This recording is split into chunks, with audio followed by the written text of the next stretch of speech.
Hey everyone, Greg here. As you may know by now, I'm the co-founder and CEO of TripShock, an online reseller for water sports and tours. For the past 12 years, we've had the pleasure of working with hundreds of operators across the country, and we're looking to grow our community. It's free to sign up, and you only pay when we bring you confirmed bookings. We'll help you reach new customers, fill empty seats, and grow your business like so many have done with us over the years. Head over to partners.tripshock.com to learn more about our program, read testimonials, or speak directly with our supply team. As always, thank you for listening and enjoy the show. They come to relax, enjoy the beach, have fun, and spend money. And that's where we come in. This is the Awkward Watersport Guys podcast. Find out tips on the best ways to market and operate a water sports business. If you're a water sports operator, you need to grow your brand, operate more safely, upgrade your operations, and of course, increase bookings. We're industry veterans, broadcasting from Destin, Florida. This is the Awkward Watersport Guys podcast. And this is Kevin O'Neill and Greg Fisher.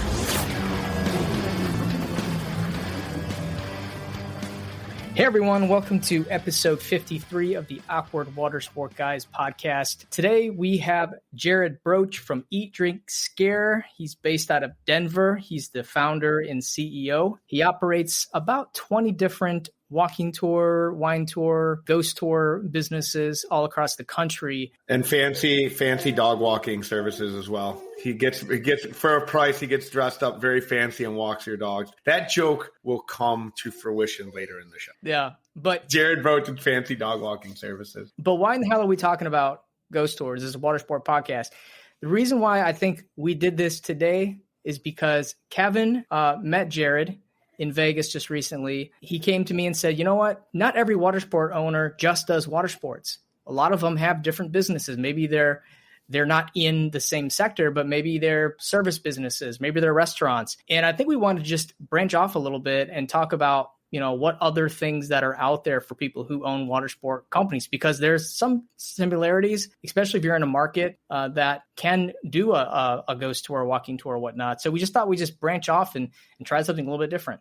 Yeah, I liked Jared for this, and it was just happenstance because we met in Vegas, and I liked Jared for this because he is well diversified, and I think as our show, that's my boy Atlas is in the background. He decided to start yelling right now. I think that it's ironic because I feel like as our show grows and evolves and changes. Sorry guys, that's my son. He will not chew on his bacon. He's like, I stayed quiet for the entire show. But I think as we develop and grow as entrepreneurs, our show it evolves and grows and develops as well. And I think that it was just a really good, perfect timing for us to bring on somebody like Jared that's got a couple different businesses, but still lives in the same ecosystem as water sports. And he's got a great story and a lot of great advice. And this is by far, and I know I say this a lot, but man, so many of you guys that listen and have come on and done the show, this is by far one of my favorite episodes. And I'm really excited for you guys to check it out. Yeah, it's very entertaining too. Yeah, to say the least. Top 3 entertaining episodes. By far. By far. All right, guys. What do you think, Kevin? All right, let's get awkward, man. But Kevin's probably going to be like, this cocky asshole checking in from Denver. No. I got a weird thing about the founder, operator, the owner type thing. Like, whatever. Let's go. Let's fucking get into this. You call me whatever the fuck you want. I'm fucking you're an asshole is what I'm going to call you, dude. Thanks for the no one. So, like, full disclosure, I want to tell you this is, like, a really funny story, man. Like, so, right, as soon as we record, Atlas is ready. So, yeah, my baby's in the room. I'm on dad duty today. He knew we were recording, so, like his dad, he's got to be the center of attention. But anyway, so, Jared, I remember, like, seeing you from the Tourpreneur group, and then you always popped up on my Facebook feed as, like, people you know. So, I fucking put you, like – and your pictures, so Jared's got this picture. It's like him wearing like a bow tie and like this, like really like this, like suit, like it's a fashion suit, and he's got 2 dogs. Somehow in my brain, I thought you were like somebody's fucking assistant. Like, I don't know why. Like, I thought you were like an English assistant. Like, I'm like, oh, look at this. He's like Shane's like dog walking, like fucking like secretary or some shit. Like, I thought you were like from England or fucking across. That's like my wedding profile, but I literally don't use Facebook hardly ever. So it hasn't been updated for like a decade. I love it, man. And then somebody's just random dogs walking by when we're brothers. So Steve's like, my buddy Jared. He's like, my buddy Jared from Eat, Drink, Scare, blah blah blah blah blah. And he's like, likes the show, and he's like, he wants to hang out. And then I was like, wait a minute. And I was like, the English assistant guy. And then all of a sudden he's like, no, he's like one of my biggest clients. So I was like, oh shit, I should be friends with this guy.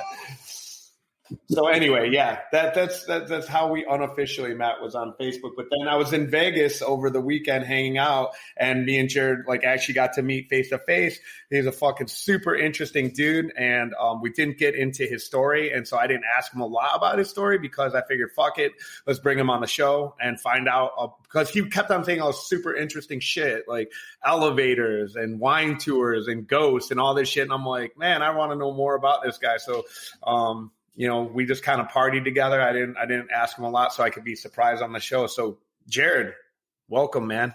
Thanks, man. Glad to be here. We just brought it in here. So Jared Broach is the Chief Spirit Officer of Eat, Drink, Scare Tours, and they have locations all over. He's based out of Denver. And Jared, we'd like to hear how you got into the ghost tour business, and I guess the elevator business too, right? And the wine tasting business. And the wine tasting business, yeah. Yeah, I mean, you guys should see what I got coming too. So, I mean, dude, my elevator stuff dates back, graduated. I was like an engineer out of college. Got a job working for like Otis Elevator out in D.C. area. And, that kind of led me down the, living in D.C. area. People come on tour. Or they'd come to town. I'd have to take them on tours. Can't tell you how many times I've seen the monuments, or had to tell somebody about the monuments. And then I had this ex-girlfriend. We went on this ghost tour in Annapolis, Maryland. And I was like, damn. There's 25 people here paying $20 or some shit. I'm like, and I'm bored out of my fucking mind. And I'm like, I need a beer. And so finally I was like, I go back to DC, talk to my roommate. I'm like, shit, man, we should do this with beer and get people, on these pub crawl ghost tour stuff. And so during the day I'm working elevators, I'm in sales and stuff for elevator company. And at night I'm literally giving ghost tour pub crawls all the time. And we started doing that about, we're going on 10 years now, and moved from doing that in DC to I got a new job and moved me out to Denver. And we're like, fuck it, I'll try opening one here. Opened it here. This became popular. And then we just I finally, I was walking out of my elevator office every day, all day, taking phone calls hey, Nightly Spirits, how can I help you? Hey, Nightly Spirits. And my boss is staring at me through the glass window, why does this dude take all customer calls out in the parking lot? So I'm like, I got to hire somebody. So we ended up hiring people and ended up parlaying that into shit, man. We do ghost tours in 20 to 25 cities, depending on the time of year. We bought a wine tour company, right? A day before the pandemic started, I feel like. And then, so now I still do elevators. And now I have wine tours and I have ghost tours. We have food tours. We have all sorts of fucking tours, and hopefully maybe some boat tours here soon. We keep working on it, but I don't know why Kevin won't let me borrow a boat to give a ghost tour on. Yeah, I know. It sounds like a terrible idea. Why don't you keep that shit on your hat, man, before someone steals it? Yeah. No, man. So today, Greg and I have been, the last year that we've been doing the water sports show, Awkward Watersports Guys, we kept on talking about diversifying. Greg's pretty well diversified in his businesses. I know a lot of other operators in the water sports space that are pretty well diversified.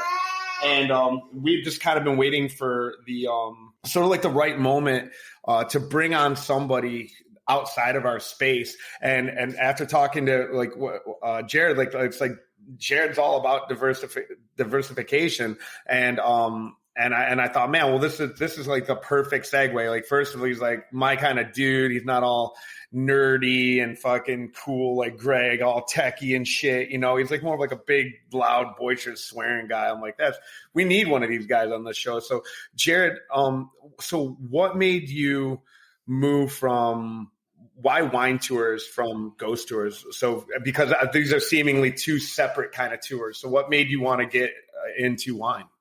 Yeah, it was, ghost tour. All our ghost tours are walking, right? So, we have, basic systems, basic insurance, kind of thing.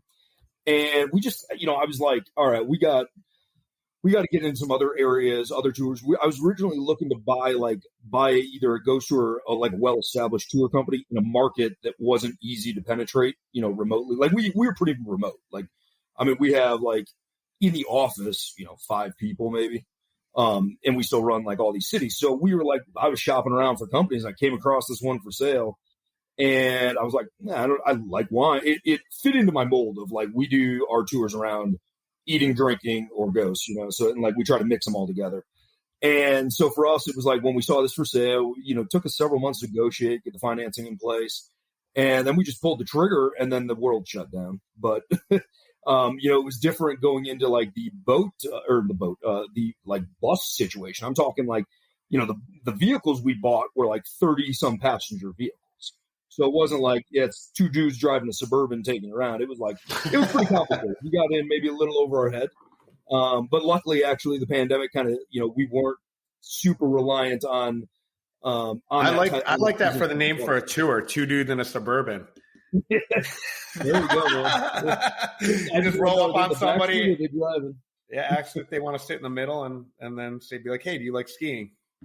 Yeah. So I mean, essentially, Kevin, it was just like the fucking the stars aligned, and we ended up with this like secondary business that actually proved to be more resilient, I would say, to the pandemic. It kind of lucked us. We kind of lucked out. Jared, how many locations do you have? I think we do 25 different cities of ghost tours now.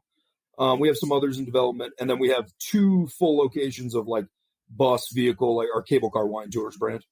Yeah. Now, do you franchise out or they are owned? No, they're all owned by me.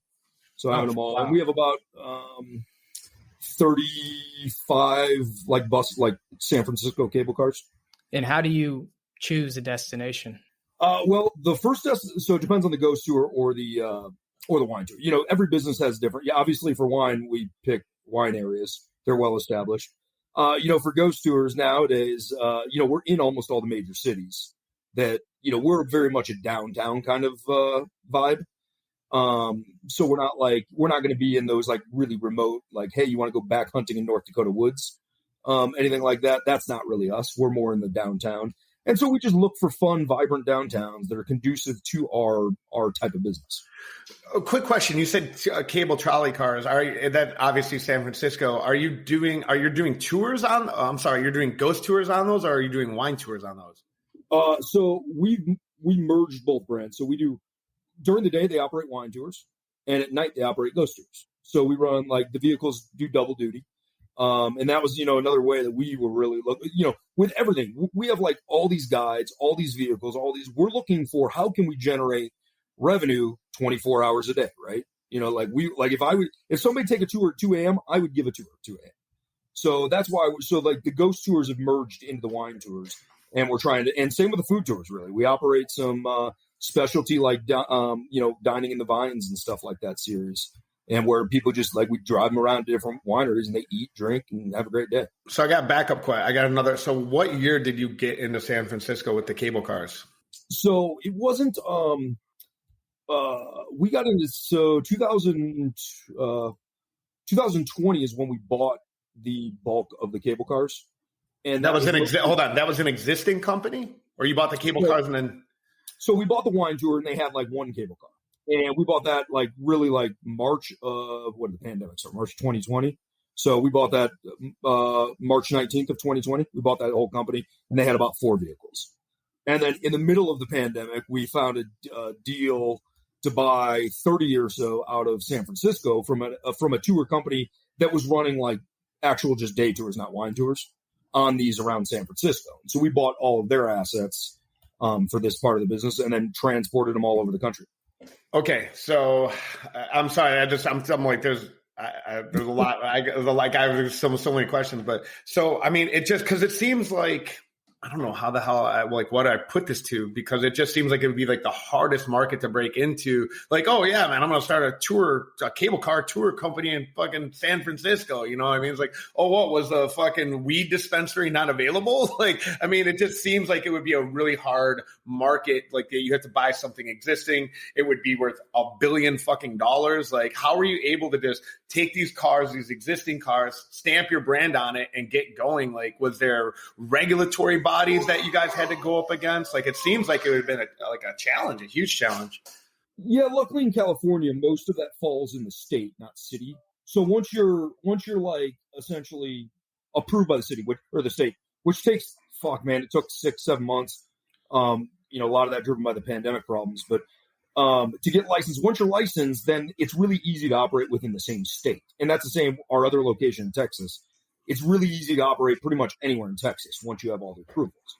It's really difficult to just go in and be like, hey, I'm going to take 5 vehicles to Arizona, and I'm just going to be like, open up, because every state has different regulations. So it is kind of difficult from that perspective. Were the permits associated with the vehicles? So we have our facility has a permit, and then every vehicle has a permit. And then depending on the state, every vehicle is inspected too by the state. I think Greg knows where I'm sort of why or where I'm sort of going, because it's almost like you would think that they would be like medallion. Like that was the example I was looking for. Like, let's start a taxi company in New York City. Like that's where I'm trying to wrap my head around, because it just seems like the city would be so stringent upon how many cable cars that they let. Like, is there anything like that there? Is there so many that you're allowed to have, or? Certain cities, I think that's one of the reasons we don't have vehicles in Savannah, Georgia. Right. Is because there's a lot of regulation. Gotcha. There's really entrenched players. And again, we're always trying to do something different than everybody else. Like we don't open just a walking tour of the monuments, right? We our cable cars are super unique. Like they're open air, they're gorgeous, they're historic. I mean, they were actually running on all of those cable lines in San Francisco. They're not really replicas. And we own, 35 or so of them, and there might be 6 other operational ones, 2 in Hawaii, I think. And so it's for us, when we go to operate, we certainly don't go anywhere with a medallion system, but we'll go somewhere where they don't have that experience. And even if they have other buses, it's like, dude, you can ride on a limo or you can ride on our historic trolley. What's more Instagrammable for, guests. Jared, I want to talk about the economics of running a ghost tour. I mean, obviously at Trip Shock, we've been booking ghost tours since we started 13 years ago, and we have a lot of them. We have a lot of different options. And one thing I've noticed with ghost tours is that those that start a ghost tour, they usually do it for a long time. Like the shelf life of running a ghost tour business is very long for how low the barrier of entry is, because obviously it's very intangible business that you don't need products and all you need is people. And I love people driven tour businesses because the margins are usually good if you can get enough people. So, why is that? Why do a lot of ghost tour companies stick around for a long time? Is it maybe because it's a passion project, but also are there the margins work? I mean, just talk about that a little bit. Yeah, I mean, the margins definitely work. If you think about it. If you're a one-man band, right, you got a website, you got a booking system maybe. It's like, dude, you figured out the stories, you walk around, you're on public right away. There's not really there's not any hard costs, right? Mm-hmm. As you get bigger in multi-city, that's where you start being like, okay, now I got some hard costs. It takes a lot to take 100,000 bookings versus 1,000, right, over the period. So you have some hard costs there. But it's also, it is very entrenched. We open in certain cities, and man, it's like you get those locals that have been there for 20 years doing the same tour, and they get really mad. You're coming in here, they think, they always think we're this big corporation, right? And it's like, yeah, well, it's me, essentially. And so the economics are good. The problem, that is also no barrier to entry, right? So if Kevin wants to come down to my turf and start at the same time as me, selling tickets $5 less than me, and he's willing to do it, and I got to pay guides, and he's going to give every tour, the economics start as a company don't work quite as well. And that's partly why we've, gotten into the more of the pub crawl, and the more of the drinking and eating, because we have these relationships with bars to where it's like, yeah, you really can't open in our bars just because like we're willing to either pay premiums or, get people kicked out of that place if they're going to try to compete on our turf with our, and steal our storage. Do you have exclusives with those bars and restaurants? Yeah, a lot of them we do. The nice thing, depending on the city, we might have volume that's just enormous. And we've been there for, depending on the city, like a place like DC, we've been going for 9 years. A place like Denver, like 7 or 8. And it's like, so we have that entrenched. So you'd have to pick second tier bars. We do a lot of guide training. Our guide training's pretty, I always tell everybody, I'm never going to be able to compete with a Kevin O'Neill that wants to give every tour himself and be fantastic. Just like nobody was going to compete with me when it was me giving every tour. And I'm going to, I can turn on that switch and I'm going to be fantastic. And so then we have to just through guide training and through just these exclusive deals, we have to just kind of like you guys do with boat slips. Just so we're clear here, anybody can compete with me on tours. I'm awful. When I drove a parasail boat, I drove a parasail boat with my back to the entire boat the entire time. If somebody would get up and approach me, my mate knew that they were the buffer in between me and the customers. I'd be like, that guy needs something. You gotta be standing right next to me. I'd be like, hey, do something about this guy, man. I'm trying to drive this boat. So anybody that wants to compete with me on tours, feel free. I will lose. So I've seen in New Orleans a race to the bottom for ghost tour prices. Yep. And it's disappointing because some of the ones that have been there a long time that have a really great product now are in a difficult place, whether or not to match it or lower their price to stay in that level. So, how do you, if you're in a crowded field of other people running kind of a similar tour, is it the value adds, like separating yourself from doing the restaurants, or is it a marketing thing? Like, do people really search far and wide for the cheapest ghost tour ticket? I just feel like for the people that go to ghost tours, I would feel like quality over quantity or quality over price, but maybe you can talk about that a little bit. Yeah, real quick, what's it cost? What's a ghost tour to fucking walk around some dickhead cost? It depends on the city, anywhere from $15 to $50. Just so we're clear here, we hate on walking tours big time on this show. we call them cheese tours. Like if you do a walking tour, we just call it the cheese tour. Yeah. We call the cheese tour guys. Yeah, I mean, it's an easy thing to start in that tour business. It's funny because like on my other shows, like we talk about watersports guys, it's not real tour providers. Oh yeah, I mean, I'm sure we got fucking jet skis and parasail boats and all sorts of super dope rad shit. I mean, we don't compare with some ghoulish looking guy in a fucking top hat, fucking going ooh. Yeah, well, maybe I'm a jet ski dude. I own a fucking jet ski, bro. How many of your ghoul guys are getting laid? I mean, I'll tell you what. It's not as many as a jet ski does, bro. I don't know, bro. Dude, I'm telling you, you'd be shocked. It's like we get to mix alcohol in. Your guys are dead sober. So, like, after 3 bars, I'm looking at my guy, and he's in costume, and nobody else is. We're like, God, this guy's fucking. It's like a man in uniform. No way. There was this guy in Key West, man. Like, I mean, he legitimately wore his top hat everywhere he fucking went. Like, it was like you would see this guy in the bar. The guy was like 6'5", looked like fucking Lurch, and he had that top hat everywhere he went. Like, it was his signature shit. Like, this dude was like, I was born to do ghost tours, man. Like, I promise you, not one single time did that motherfucker ever have a girl with him. Dude, nobody is banging the guy in the top hat. I'm sorry. Yeah, nor should you, ladies. No, should you. There's a guy down in Galveston, Dax Beardsley. Like, he's got the fucking name to be a ghost tour guy, right?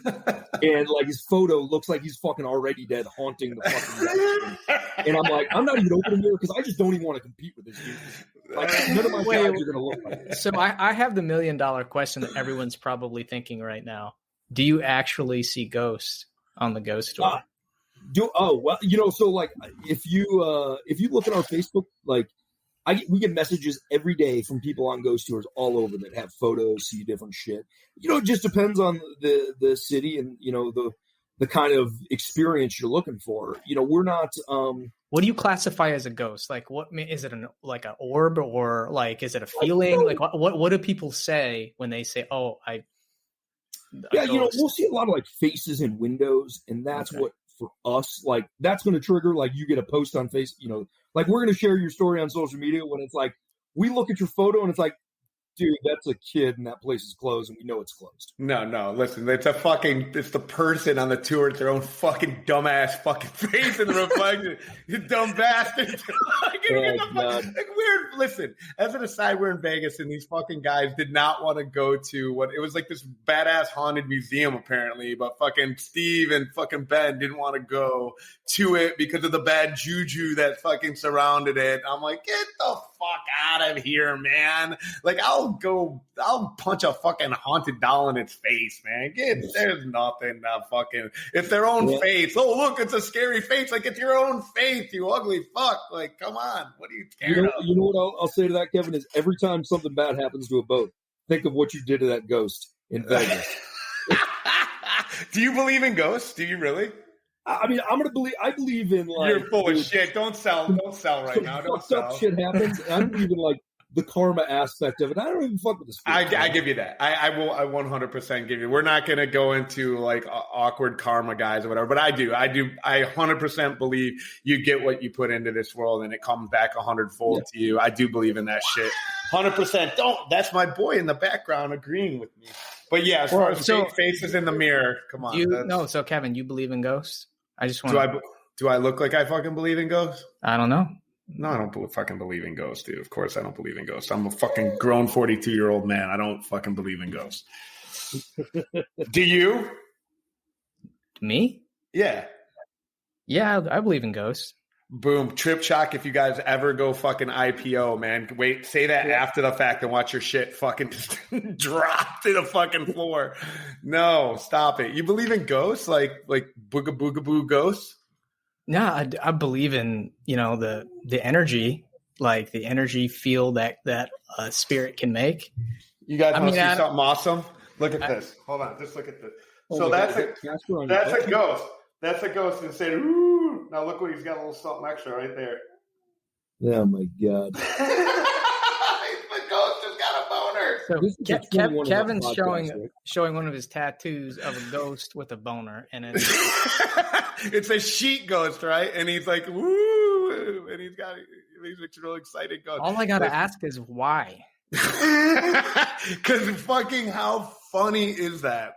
I mean, like, who would ever think of like a sheet ghost? He comes out and he's got a boner, unless it was some like horrible 1970s porn, which I'm sure. So what kind of acid were you on that day for that tattoo? What's that? What kind of acid were you taking the day of that tattoo? I got no acid, man. Dude, that's actually a normal tattoo. I got some other terrible ones. I'll show them to you at Arrival, or if you come to any of the events that we're doing. Yeah, thanks. Privately in your room, I prefer. That's right. Yeah, no, man. I don't know. I've never seen anything where I was just like that I could not explain away with logic. Like I can't because at the end of the day, and this is what I said to these guys in the car, I said, look, if you guys are really on this hex curse shit, right? Like this real actual ghost spirits and hell and heaven and all this stuff, like you should be stoked, because then if that's the case, that if there's some evil spirits and shit that can latch on to you, then that means there's the opposite of that, which means there's a heaven. So all I've got to do is atone for my shit or say sorry to God, and then I get to go to heaven. So it's like, well, fucking if there's evil spirits, then that means there's fucking, benevolent spirits or benevolent spirits, good spirits, whatever. Spirits of fucking Christmas past. I'm fucking fat guy eating grapes or some shit. You know what I mean? Like, I get everything I want for Christmas. If you know what I'm saying? Like, if I'm going to be worried about that kind of shit, then I got to be excited for the opposite end of that. So I don't know. No, I don't believe in scary ghosts, Ouija boards, all that shit. But I am excited about Ghostbusters coming out in November. Do you guys like Ghostbusters? Yeah, dude. Hell it's yeah. Actually, it looks like really legit. Or the afterlife, not the shitty one that was done by the SNL staff, but the new one that Ivan Reitman's son produced. It's nice political way of phrasing really that, the SNL cast. You mean the female Ghostbusters, Greg? Are you trying not to be offensive? I didn't even watch it, man, because that's an affront to the fucking Ghostbusters. It does not have one of those guys in it. It was the worst movie I've probably ever seen.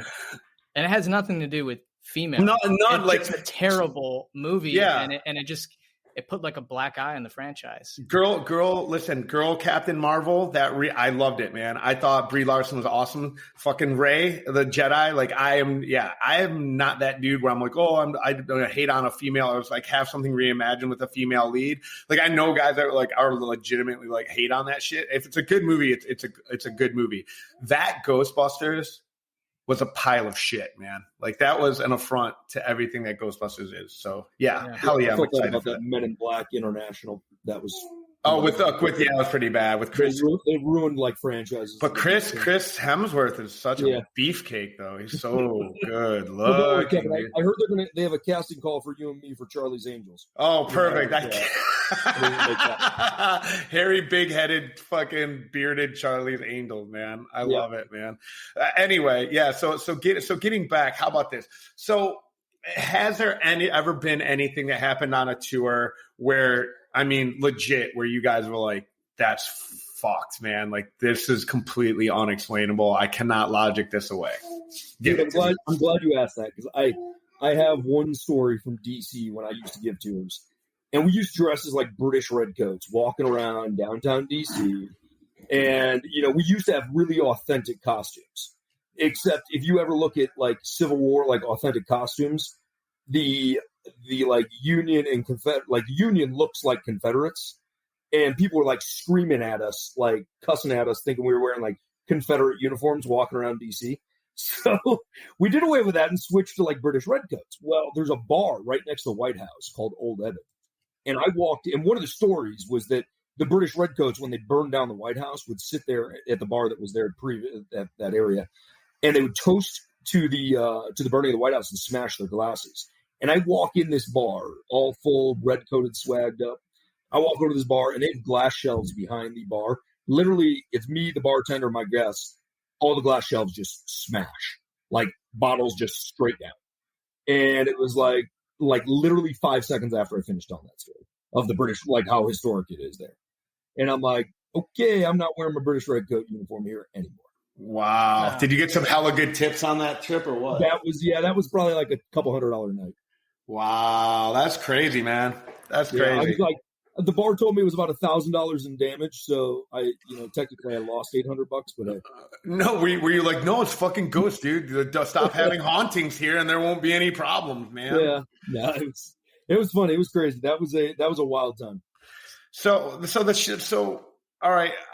I mean, not that it's like sexy or fun because ghost tours and wine tours like way more cool, but you didn't really explain elevators. Like you throw that in there. It's so like bizarre. Like it's just like, it's like ghost tours, wine tours, and car breaks. Like, wait a minute. What do you mean elevators?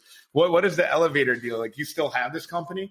Yeah. So that one we have investors and we have that's a big company. So we do elevator inspections all over the country. So certain cities, like if some states, the state doesn't certify your elevator to be safe, and we do. So in those states, when you saw me in Vegas, like we're big in Vegas, and we inspect the elevators and we sign off on them, or we tell owners like, hey man, I consult and tell them, hey, you got to upgrade this, you need to spend $2 million. So this kind of stuff, I've never it's not that I don't. That's my day job. It's always been my day job. But, that's also one of these things where it's like, once you know this, it's a niche that you're in. It's like, it's totally recession proof. Like you never have to worry about a job when you know elevators. Cause it's like, no matter how that building can be foreclosed on and they still got to pay for elevators because they can't even keep their front door open without it. So, that was just one of these things where it was like, I opted with my tour company to hire staff to do my job with the exception of what I like doing. And allows me still to do elevators as much as I want. So how baby screaming. So how involved are you? Like, is there one company that takes more from you than another company? And maybe you just answered that, but can you just clarify? Yeah, no, I mean, it's I would say Monday through Friday, 8 to 5, my elevator company takes the most out of it, right? Yeah. And then nights and weekends, the tour company, I've set up my life to have different businesses, different times, but I get to sleep for 4 hours a night. So Jared, you have someone running all of your locations, or it's kind of like a point person, like an operations manager? Yeah, we have a few people like running the ghost. The ghost tours are very labor intensive as far as like coordination and everything like that. And so we have like, we have full-time people, but they might be like hourly or they might be full-time like salary in the cities giving tours. And then my corporate, like we have like 5 of us that really run everything. Our people are either New Orleans, Texas, California, or Denver. And those people run the day-to-day operation. I still personally like handle all the financials. Most, I work with Steve to do most of the marketing. Bleep out his fucking name, dude. Like, I'm serious. We got to stop talking about him on the show. Like, I feel like he's got to pay us, dude. Like, every time Steve Edwards gets a fucking mention on the show, like, I get like 1/20th of a Bitcoin or an one of his NFTs or something. He's got a horse NFT, so I think I need a piece of his horse NFT. Every time we mention his name, I'm over. There we go. I think so. Yeah. So it's like I just choose to do the things I like doing on the good. Like, I love being undercover boss. Like, that is my favorite fucking job on the planet. Like, they should film me, because I would literally like go to a city. Nobody knows who the fuck I am. I'll go on a tour. And at the end of the tour, I would literally, like, if I hired them like years ago and never met them, I would literally be like, oh, I'll put a good word in with the boss for you. And they'd be like, what the fuck are you talking about? And I'll be like, oh, I'm, Alex's boss, or I'm Katie's boss. Or like, I'll go to a city and I'll like in Denver, like we started this haunted ass building with a bank vault in the basement, and I would pop out of this motherfucking vault in the middle of their stories and scare the shit out of everybody. So you bought the building? What's that? You bought this building? No, I didn't buy it. No. It was a bar that had a. I'm like, Jesus Christ, how much money do you have, dude? No. I just thought you were a loud enough asshole in Vegas, dude. I like up until like 2 weeks ago, I thought you were somebody's fucking bitch. Dude, I thought you were Shane Whaley's dog walker. Oh, Jesus. Oh, yeah, he's like, I'm Jared. I'm into Jeeps, elevators, ghost tours, wine tours, Cali cable cars, Empire State Building. Like, what the fuck, dude? Like, this guy just doesn't stop, man. So, what is your advice for, let's say for me, what's your advice for me? And again, like I bring a lot of times when I want to talk to a guest, like I always want it for me. This is why this entire show is just for me to a learning experiment. So what's your advice for me when I want to branch away? So you went like way away from your niche. Like if I have to give this advice that I'm not even technically involved in yet, I say stay at least close to your niche a little bit, because like Jeeps, cars, boats, tours, like, tourism is like kind of stuff. So what's your advice to somebody like me that says, hey man, I want to be Kevin O'Neill, and I want 3 different companies after my name. Yeah, I mean, so like if I was looking at your business, Kevin, and I was like, hey man, here's what I think. Like, if this was me, you guys are so seasonal and you're on boats and stuff, right? It's tough to like. I would look at this like, all right, what's my staff good at, and like, what else could my staff like? When you're not seasonal, it's like, how can I keep my staff full, like 40 hours a week, 50, weeks a year. That's what I'm looking at. And so like with ghost tours, it was one of these things where I looked at it like, shit, man, we have this peak season, but we have a lot of excess capacity, outside of September, October, and some of November. So that's why we really got into the wine tours, was because it was like, wow, I can utilize like this time with my staff and really hire more. And wine tours don't have a peak. They don't really have a peak season.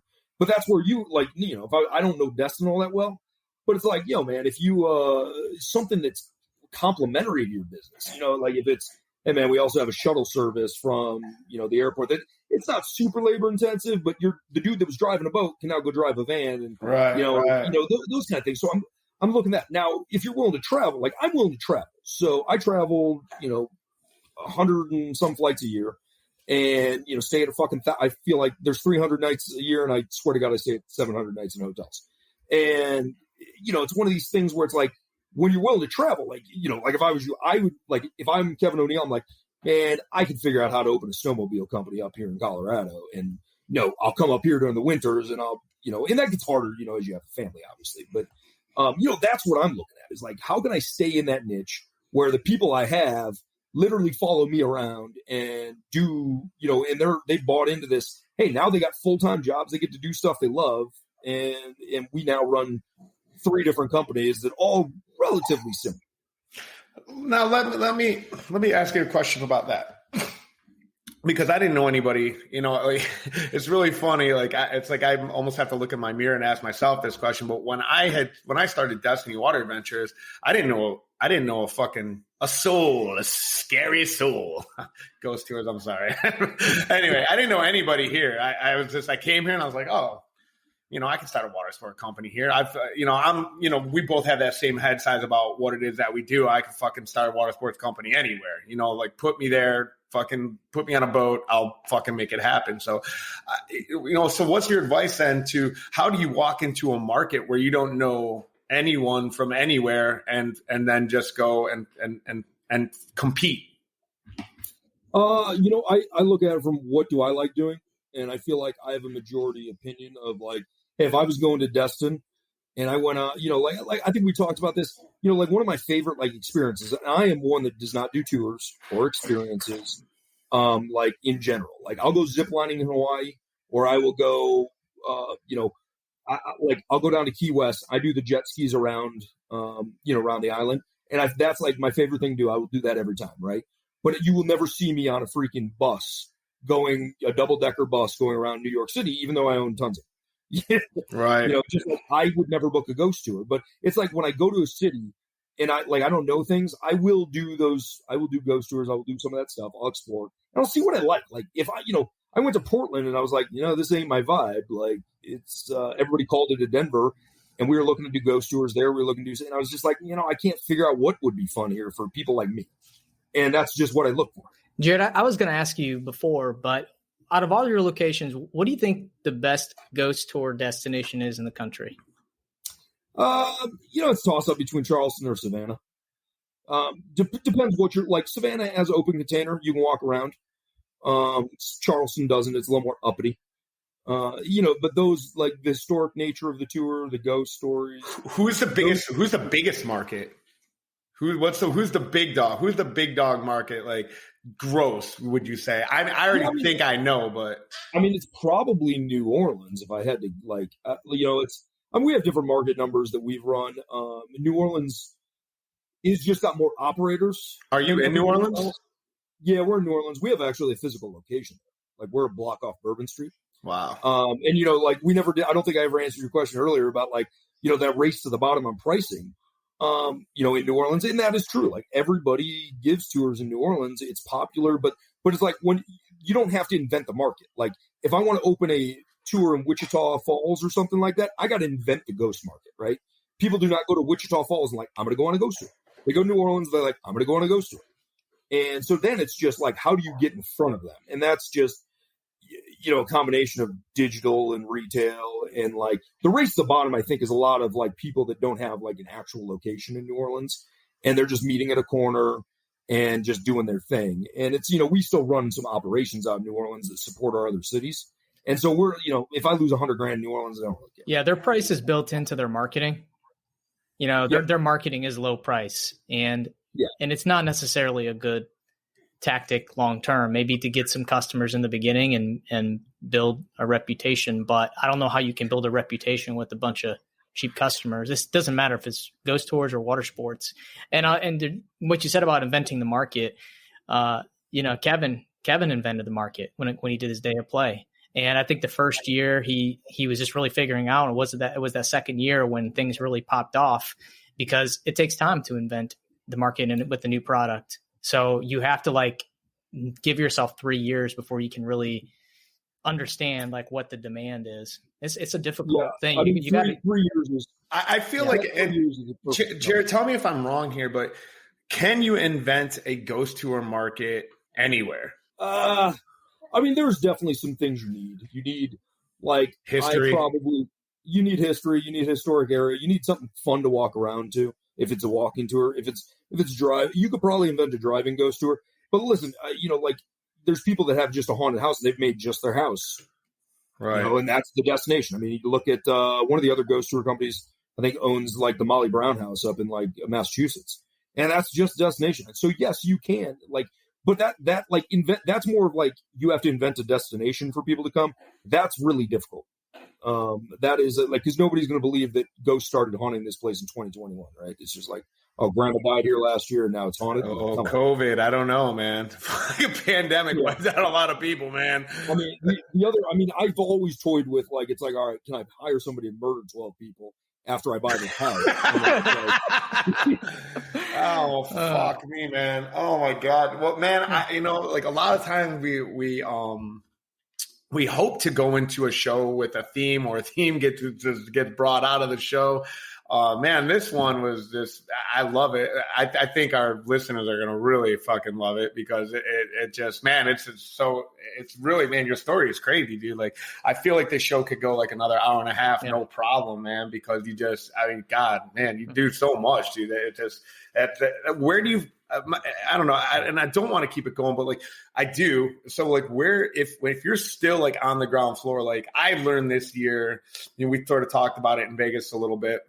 I learned this year that my company could run without me. It was really fucking humbling. Like, we still had a bunch of great reviews. Like, I handed off a lot to my staff without a manager. Like, it was more like a co-op down there. I know some things slipped under or whatever, but as things go, everything went pretty well. So I've sort of realized that I'm like, man, like, this is how is there a way that you can detach ever, or do you feel like you're just constantly going? Do you feel like you can detach ever?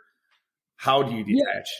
Yeah, I mean, like, so I didn't fully detach, like, I mean, it run, like, don't get me wrong, they run pretty self-sufficiently. Like, I get involved in minimal things. I detach from the things I just don't like doing. Like, I do not like responding to, like, shitty reviews, right? It's like, because all I want to do is sue the motherfuckers or choke them. And I got a tip for you on that one, but yeah, keep on going. And if you try to sue them, then you end up on the news, and that's this is my tip for you, real quick. This is like my Kevin's fucking tip of the week, and I always tell people to do this in reviews. I always use review responses as an opportunity to resell my product to whoever's reading it.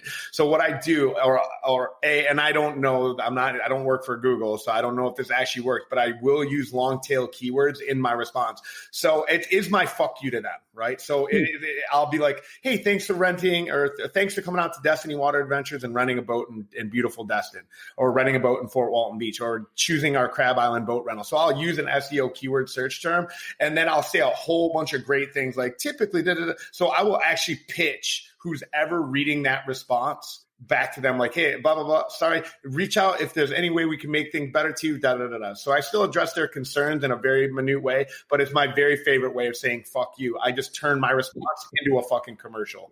Thanks for reading, dummies. I don't know if that works. I can tell you, like, I've gone away from, like, we don't really respond at all except with canned things. And we've gone to, as long as we're maintaining that, like you Google, like, we just want to maintain that 4-point whatever. And we don't really nobody reads fucking, I don't even read reviews anymore. I used to all the fucking time. And unless I'm just on the fence on the business. But it's like, for the most part, it's you like can get in the weeds. Yeah, you can get in the weeds with reviews and just the response and all that. It gets a little crazy. I put a lot of faith in them only because of the feedback that I have personally, and it could be anecdotal. There's no way to measure it.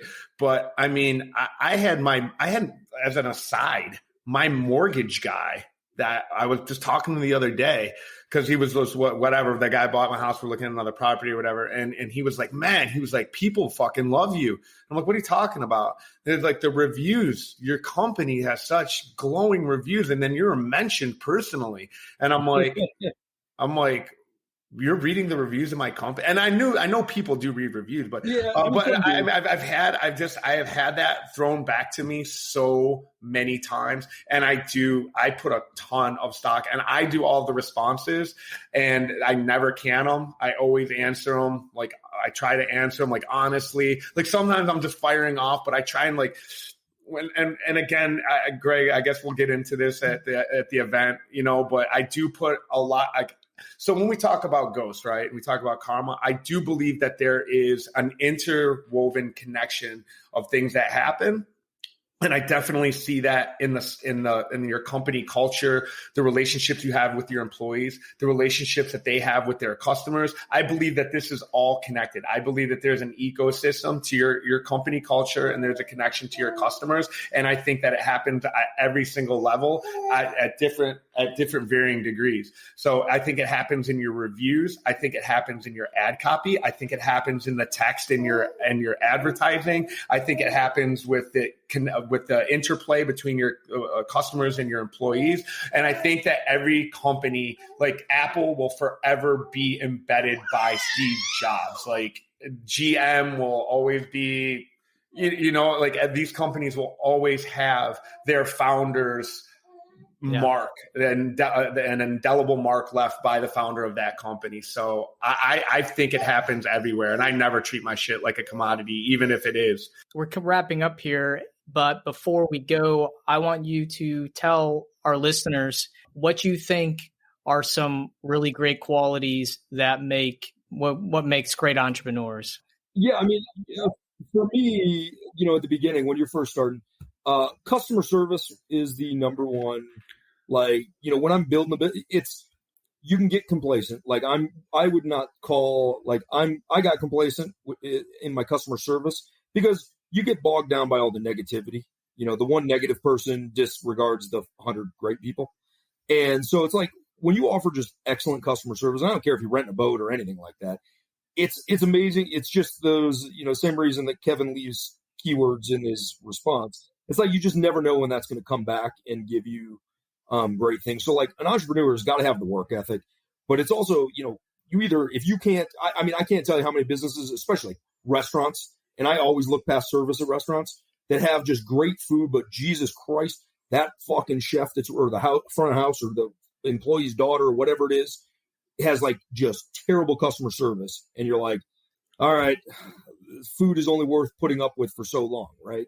And it's like, it goes back to that the soup guy from whatever the fucking TV show is. Soup Nazi. Here's just yeah. So it's for me, like, you got to know real fast what you're not good at or what you don't like doing. Like, because like that's where I feel like most of the people I know that stop, like either sell their business, get out of their business. It's like they lose that passion. They didn't take the opportunity to put people in places of where they're good. Instead, they wanted to either control and do everything. Like I've worked for people where it's like super fucking controlling. They want to like, it's like, dude, you're paying me to do this job. Like, let me be and let me make the decisions like you would, right? Like that's what I tell every one of my employees is like, when you're hired, it's like, you do not call me for every fucking thing. Like I can't take a million phone calls. So you've got to get self-sufficient and you've got to what would Jared do? It's like, make the decision. Hey, I told you to do that. We're going to stand by it. We're going to figure it out. It's like, don't drive a fucking bus full of people off a cliff. But, at the end of the day, it's like, man, we're always like our email, like internally is like, focus on customer service, make money. And it's, at the end of the day, make decisions, especially little decisions. It's like my team knows when to reach out to me and when not to. Like sometimes I like my wine tour guy, I might not hear from him for 2 weeks. But on occasion, like we're on an email thing and I'll ask him a random question about like a booking or something like that. But it's like, for the most part, everybody's doing the job like I want it done. And I don't have to micromanage because like that's where entrepreneurs fail is like the fact that they won't give up any control and they micromanage. Words of wisdom, folks. Hey, so just at what year did when you were like, yeah, I'm like Jared, like, like Jared from Subway. When did you stop saying that? A little bit after prison, I really the last 5 years I've gone with I'm the jewelry store owner, and I got a few jewelry stores. And that hits home with the ladies. Yeah. Well, Jared, we appreciate you coming on the show. This was a really fun show. It's exciting. Yeah, it's colorful. It's great. Man, and it's good to switch it up a little bit. So how can our listeners find out more about your business, about you, maybe get in touch with you, ask some questions? Yeah, I mean, so I'm always available by email. Our website is just eatdrinkscare.tours, no .com. I don't know, like fucking some idiot in our marketing department was like, oh, go with the .tours domain. I'm like, yeah, fucking regretting that. And like can't type it into any forms, but yeah. So I'm just Jared, Jared, just like the jewelry store, not the Subway guy. And so Jared at eatdrinkscare.tours. Awesome. Yeah, man, dude. Thank you for Jared. Came on an incredibly short notice, man. We talked in Vegas. I said, dude, you got to do the show. And then I realized that I didn't realize till yesterday we were behind, dude. Thank you for on such short notice coming and doing this. You went from, in my eyes, from fucking somebody's dog walking bitch to like a kind of like a fucking like a bro, like a douche bro, fucking with your game in Vegas to fucking like a really great entrepreneur, man. So you scaled the Mount Kevin like that, man. Like it takes hard. It's hard to get in my heart, man. But you gotta place real fast. Yeah, I'm like that wine. You spit out at first, but then you just oh god. Perfect ending. Yeah, on that note, hey, everyone, we appreciate you listening. Make sure you hit us up on the Facebook page, Watersport and Tool Professionals. Leave us a review on iTunes or Spotify. And check out our website for more episodes, watersportpodcast.com. And as always, keep it awkward. You've been listening to the Awkward Watersport Guys podcast. If you're in the water sport industry, this is the podcast that brings the business perspective to parasailing, jet and ski boat rentals, sailing, snorkeling, and everything else. We hope you've gotten some useful and practical information from this show. Be sure to sign up to our email list at watersportpodcast.com and subscribe in your favorite podcast app. We'll see you next time, and thanks for listening.